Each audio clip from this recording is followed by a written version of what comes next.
Chapter 24, Sanctuary.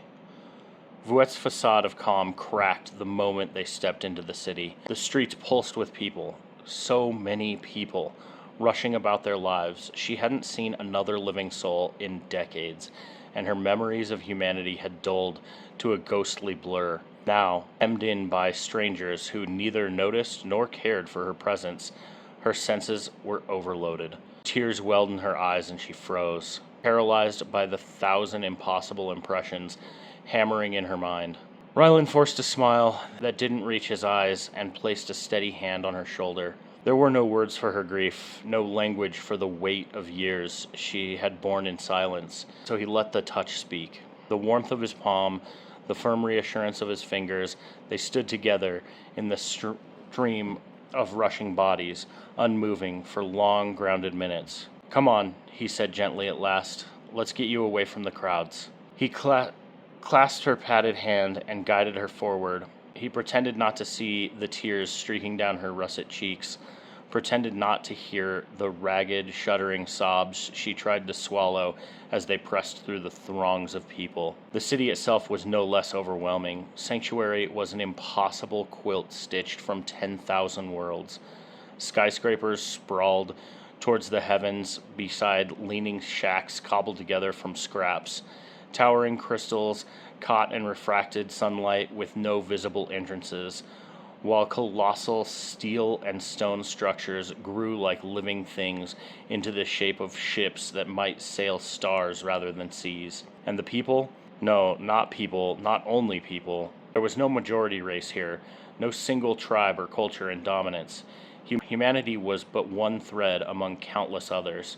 Vuet clutched Ryland's hand like a child's toy, her anchor against the night. Monsters walked freely here. No one flinched. No one screamed. To the citizens of Sanctuary, wonder and horror were simply the ordinary. Ryland drew her past wonders without pause, creatures that towered like buildings, others as delicate and small as insects. Vendor stalls peddling goods from worlds long lost, doorways that opened into nothing and yet swallowed customers whole. By the time they reached their destination, Vuet's senses had surrendered entirely. The gentle squeeze of his hand before each turn was the only signal she could comprehend. They entered a cavernous hangar littered with scattered work tables. Only one occupant bent over a project, a massive shelled being, its 4 lower limbs planted firmly on the ground, its 4 upper arms manipulating shards of steel and glass into something more technological than magical. Vuet's gaze climbed slowly from its insectile mandibles to its faceted eyes, black and gleaming like carved onyx. The creature clicked and chittered its greeting, claws never slowing their work. "All weather is good after a life in the storm, my friend," Ryland said. Vuet's gift, half forgotten until this moment, translated the layered tones into meaning. "Ryland, Walker of Worlds," the being intoned. "What brings you to Sanctuary again?" Tugged Vuet gently forward. "Another wanderer," he said. The creature reared slightly, peering down at her, mandibles clacking. "Not wanderer, survivor." Its claws stilled, bits of metal clattered forgotten to the table. The glow of its shell dimmed the daylight itself, casting the hangar into unnatural twilight. Vuet flinched, but Ryland's grip tightened. Not cruelly, but unyielding. "She has no papers, no pass, no passage," the creature said. "She will," Ryland answered firmly. "I'll provide what she needs." The being released a resonant hum, not sound exactly, but vibration, a tone that wrapped itself through Vuet's body. She gasped as her flesh, her soul attuned to it. "Ryland?"